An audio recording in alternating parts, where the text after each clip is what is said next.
Okay, so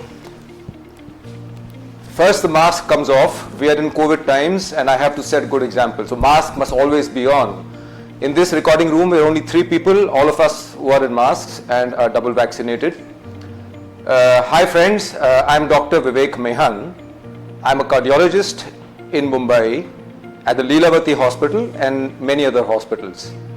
A brief background about myself. I did my MBBS, MD Medicine, DNB Medicine, DM in Cardiology and DNB Cardiology, all from the KEM Hospital at Parel. After that, I traveled to Switzerland and trained for 3 years in the field of coronary angioplasty and stenting. So I was very fortunate to have trained with the person who was involved in the very first angioplasty in the world, Professor Bernhard Meyer. And there I learned different techniques, a new way of life, 2 new languages, French and German, and of course the basics of angioplasty and stenting from the master himself. I returned back in 1993 and I was responsible for propagating this procedure of stenting in various hospitals, and I had the good fortune of putting the first stents in many hospitals in the city of Mumbai.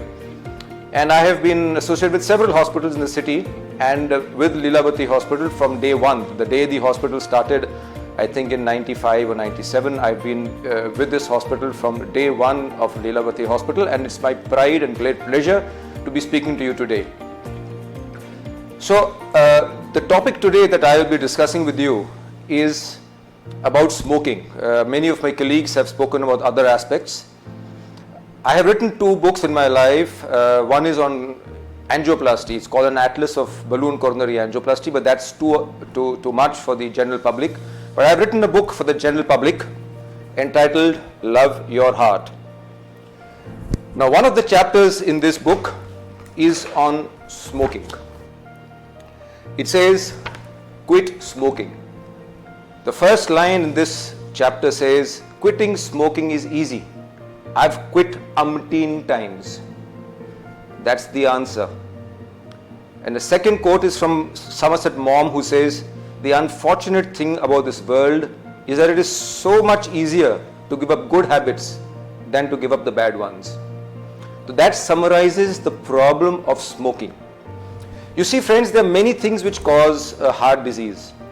Fact that you're an Indian, if you're a male beyond the age of 40 years, diabetes, family history, high cholesterol, smoke, tension, stress, etc., etc., etc., etc. But the one factor which you put into your own bodies yourself is smoking. You can't change the fact that you're Indian, you can't change your parents, you can't change the fact that you're born or you have a tendency for diabetes. You can take medicines to control it, but you can't stop it. You can't change the fact that your body genetic structure is such that you have a high cholesterol. You can control it with medicines, but you can't eliminate it. But the one single factor that you can change today is smoking. Now, many of my patients say, doctor, you know what, I smoke, but I also do many good things. I walk, I run, I exercise, I eat proper. It's okay now, let me smoke.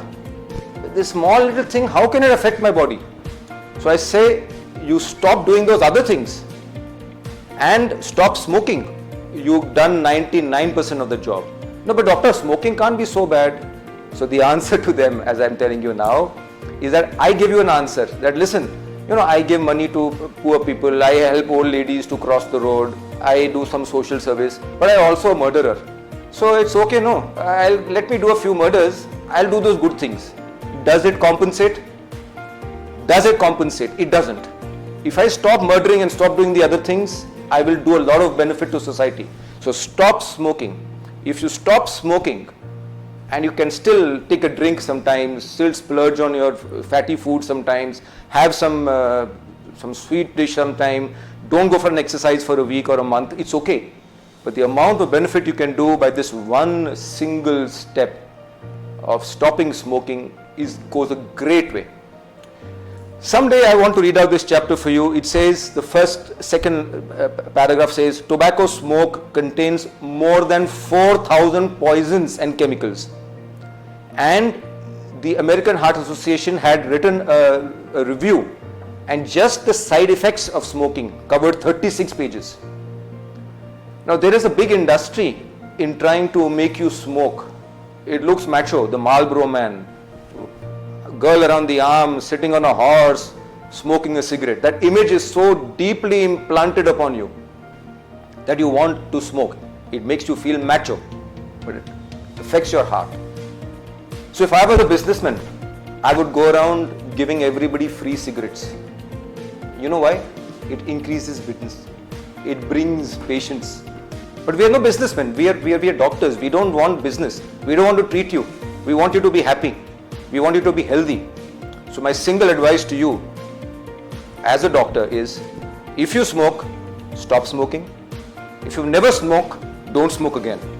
No ifs, no ands, no buts. And the last thing, if a patient comes to me with a heart attack and he says he's less than 40 years old, I don't ask him, do you smoke? I ask him, how many cigarettes do you smoke? And I'm invariably right. So with this very strong message, I want to achieve only one thing.